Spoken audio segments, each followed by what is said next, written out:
ছয় নতুন মুখ নিয়ে বাংলাদেশে আসছে পাকিস্তান দল। নেই বাবর আজম, বিসিবিতে ফেরার ইঙ্গিত খালেদ মাহমুদের। একটা জায়গা আটকায় রাখার জন্য আমি যাই, যেটা প্রতিযোগিতার মধ্যে একজন হইতে চাই না। আমি গেলে কাজ করতে চাই, বাংলাদেশের ডেভেলপমেন্টে কাজ করতে, সেটাই। সবাইকে আমন্ত্রণ pro sensitive white plus toothpaste sports 24-এ। আপনাদের সাথে আছি আমি শাফাত মিলন। শিরোনাম শুনছিলেন, এবার বিস্তারিত। কাল দ্বিতীয় সেমিফাইনালে মুখোমুখি বর্তমান চ্যাম্পিয়ন ভারত ও সাবেক চ্যাম্পিয়ন ইংল্যান্ড। টানা তৃতীয়বার সেমিতে লড়ছে দুই দল। এবারও তাদের আগ্রাসী ক্রিকেট খেলার পরিকল্পনা। মুম্বাইয়ের ওয়াংখেড়ে স্টেডিয়ামে সন্ধ্যা 7:30টায় শুরু হবে এই ম্যাচ।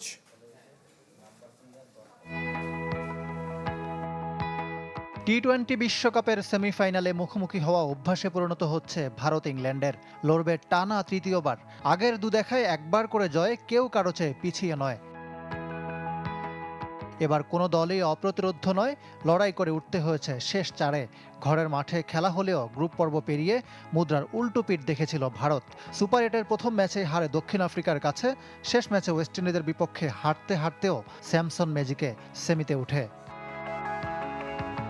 টিম ইন্ডিয়া তাই নির্ভর নয়, তবে একই কম্বিনেশনে ভরসা রাখতে পারেন গৌতম গম্ভীর। টানা অফ ফর্মের পরও অভিষেক শর্মা থাকছেন ইংলিশদের বিপক্ষে অতীত বিবেচনায়। ব্যাটিংয়ে অধিনায়ক সূর্যকুমার যাদব আর বোলিংয়ে বরুণ চক্রবর্তী আছেন দারুণ ছন্দে। টি-20-তে নিজেদের খেলার ধরনটাই ইংল্যান্ডকে ভয়ঙ্কর দল বানিয়েছে। ভারতেরও এ ফরম্যাটে দারুণ অভিজ্ঞতা আছে। দুটো আগ্রাসী দলের মধ্যে দারুণ এক লড়াই হবে। ইংল্যান্ড একাদশে একটা পরিবর্তন আসতে পারে। লেগ স্পিনার রেহান আহমেদের জায়গায় ফিরছেন জেমি ওভারটন। টানা 5 ম্যাচে 2 অঙ্কে যেতে না পারা জশ বাটলারে তবু বিশ্বাস রাখছে ইংলিশরা। দুর্দান্ত ফর্মে থাকা হ্যারি ব্রুক ও উইল জ্যাক্স বিপদের কারণ হতে পারেন টিম ইন্ডিয়ার। আমরা আত্মবিশ্বাসী, কারণ আমরা ভালো ক্রিকেট খেলছি। সবাই পূর্ণ স্বাধীনতা নিয়ে খেলবে, সাহস নিয়ে খেলবে, তারপরও যা হবার হবে। গ্রুপ পর্বের দুর্বলতা কাটিয়ে সুপার 8-এ স্বরূপে ফেরা ইংল্যান্ড সেমিতে কোনো ভুল করতে চায় না। ঘরে তুলতে মরিয়া তৃতীয় শিরোপা, আর ঘরের মাঠে চ্যাম্পিয়নশিপ ধরে রাখতে না পারলে লজ্জায় ডুববে man in blue. Ikram Hossain, channel 24। বাংলাদেশের বিপক্ষে ওয়ানডে সিরিজে পাকিস্তান দলে নেই বাবর আজম। সবশেষ সিরিজে শ্রীলঙ্কার বিপক্ষে সেঞ্চুরি করেও বাদ পড়লেন পাক ব্যাটার। আর হ্যামস্ট্রিং ইনজুরিতে খেলা হচ্ছে না ফকর জামানের। 15 সদস্যের নেতৃত্বে শাহিন আফ্রিদি স্কোয়াডে নতুন মুখ 6 জন। বাংলাদেশ সিরিজে অভিষেক হতে পারে টি-20 বিশ্বকাপে আলো ছড়ানো সাহিবজাদা ফারহানের।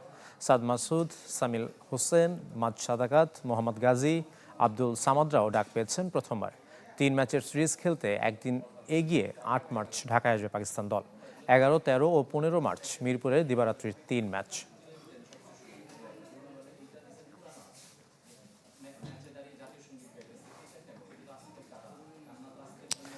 আমিনুল ইসলামের নেতৃত্বাধীন ক্রিকেট বোর্ডে চলছে শত্রুতার খেলা, দাবি করছেন সাবেক পরিচালক খালেদ মাহমুদ। বিসিবিতেও যোগ্য পরিচালকদের অভাব দেখছেন তিনি। তামিম ইকবাল সভাপতি হলে সিদ্ধান্ত বদলে আবারও ফিরতে পারেন বোর্ডে। বাংলাদেশের সাথে কাজ করতে অবশ্যই ইচ্ছা করে, বাট ইমোশন কন্ট্রোল করতে হবে এবার। আসলে আমার মনে হয় যে যেটা সবচেয়ে বড় প্রবলেম, এই বোর্ডের চেন অফ কমান্ডের খুবই অভাব। আমি সত্যি কথা বললাম, খুব অসংলগ্ন কথা হচ্ছে, খুব কাদা ছোড়াছড়ি হচ্ছে। ক্রিকেট বোর্ড নিয়ে খালেদ মাহমুদের আক্ষেপ, একসময়ের প্রভাবশালী পরিচালক বিসিবি থেকে দূরে। রাক্ষোভ নিয়ে বলেছিলেন ফেরার ইচ্ছা নেই, তবে রাজনৈতিক পট পরিবর্তনে ভিন্ন কিছুর আভাস পাচ্ছেন সাবেক পরিচালক। পরিস্থিতি অনুকূলে থাকলে সিদ্ধান্ত বদলাতে আপত্তি নেই। তারা মনে করে আমার যোগ্যতা আছে কাজ করার, আমার যদি সেই মূল্যায়নটা হয়। একটা জায়গা আটকায় রাখার জন্য আমি যাই, যেটা প্রতিযোগিতার মধ্যে একজন হইতে চাই না। আমি গেলে কাজ করতে চাই। বিসিবি নির্বাচনের মাস 4 না যেতে বোর্ড ভাঙার গুঞ্জন। কারা আসবেন, সভাপতি কে হবেন, এ নিয়ে আলোচনা অনেক। নির্বাচনের সময় বিএনপি সমর্থিত প্যানেলের সাথে সরে দাঁড়িয়েছিলেন তামিম ইকবাল। এরপর থেকে সাবেক অধিনায়ককে সঙ্গে নিয়ে এগিয়েছেন সংগঠকরা।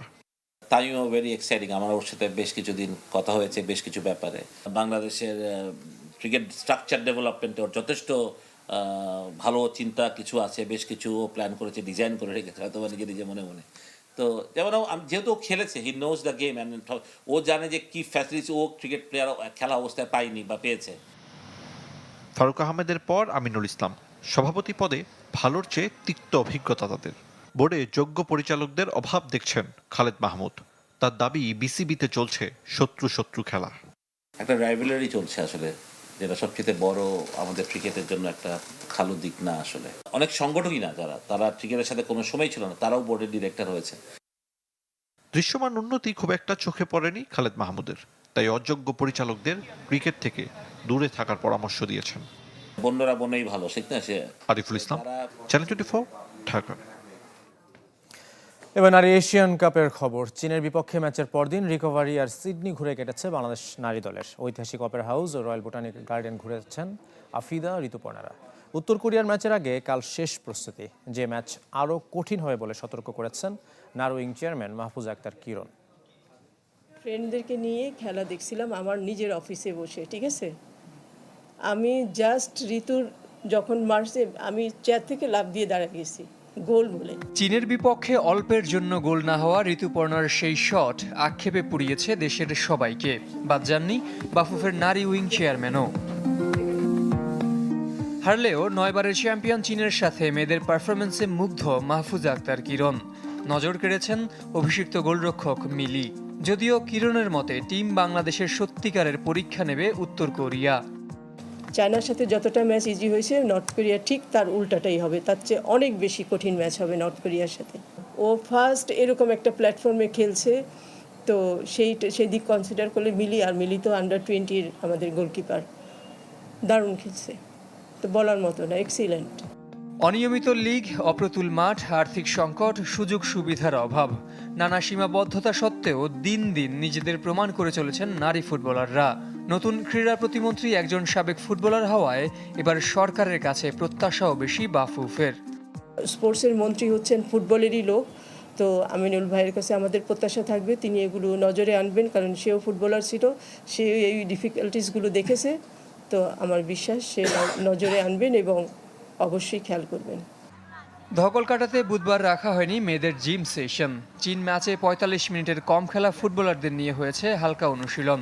60 মিনিটের বেশি খেলা আফিদা, মারিয়ারা সীমাবদ্ধ ছিলেন ব্যায়ামে। বিকালটা অবশ্য দারুণ কেটেছে মেয়েদের। মানসিক সতেজতার জন্য সিডনি শহর ঘুরে বেরিয়েছেন। ঐতিহাসিক অপেরা হাউসের পর রয়্যাল বোটানিক গার্ডেনে গিয়ে ছবি তুলেছেন পিটার বাটলার শিষ্যরা। ঝের সাগর, চ্যানেল 24। যুদ্ধে পড়ছে ইরান, পরিবারের সাথে যোগাযোগ বিচ্ছিন্ন। অজানা ভবিষ্যৎ, শোকের পাহাড় কাঁধে নিয়ে কাঁদলেন দেশটির নারী দলের ফুটবলার সারা দিদার। চাওয়া জীবিত থাকবে পরিবার আর প্রিয় মাতৃভূমি ইরান। বুকে পাথর বেঁধে আর কত শোক বয়ে বেড়াবে মেয়েরা, তাই তো অশ্রু হয়ে ঝরল দুঃখ, কাঁদলেন সারা দিদার। নিজেরা নিরাপদে অস্ট্রেলিয়ায় থাকলেও বিপদে পরিবার আর ভালোবাসার মানুষগুলো। অবশ্যই আমরা সবাই চিন্তিত ও দুঃখিত, কেননা আমাদের দেশে আমাদের পরিবারের সাথে ও ভালোবাসার মানুষগুলোর সাথে যা হয়েছে সেটা ভাষায় প্রকাশ করা যাবে না। তবে আমি বিশ্বাস করি যা হয়েছে তা ভালোর জন্য হয়েছে। সামনে সুসংবাদ পাবো। আশা করি আমাদের দেশ শক্তিশালী হয়ে ঘুরে দাঁড়াবে। নীরবতা ভেঙে বুধবার কথা বলেছেন ইরানি নারী দলের ফুটবলার ও কোচ। এশিয়ান কাপে অস্ট্রেলিয়ার বিপক্ষে দ্বিতীয় ম্যাচের আগে সংবাদ সম্মেলনের অনেকটা জুড়ে শুধুই যুক্তরাষ্ট্র ইসরায়েলের ইরান আক্রমণের প্রসঙ্গ। আমরা সত্যিই আনন্দিত। এখানে ইরান ও অস্ট্রেলিয়ানদের সমর্থন আমরা পাচ্ছি, তবে সবার চিন্তা পরিবার নিয়ে। আমাদের দেশের মানুষ কেমন আছে আমরা জানি না, তাদের সঙ্গে যোগাযোগ বিচ্ছিন্ন। ইরানে ইন্টারনেট নেই বললেই চলে, তাই বিশ্ব থেকেও প্রায় বিচ্ছিন্ন মধ্যপ্রাচ্যের দেশটি। পরিবারের সাথে যোগাযোগের সুযোগও পাচ্ছে না মেয়েরা। এমন অবস্থাতেও দায়িত্ব থেকে সরে আসতে চান না দলটির কোচ। আমরা এখানে ফুটবল খেলতে এসেছি, পেশাদারিত্বের সাথে আমাদের সর্বোচ্চ দিয়ে চেষ্টা করব মনোযোগী থাকতে। বিশ্বকাপে ইরানের খেলা না খেলা নিয়ে মোটেই চিন্তিত নন মার্কিন প্রেসিডেন্ট ডোনাল্ড ট্রাম্প। ইরান না খেললে তার কিছুই আসে যায় না।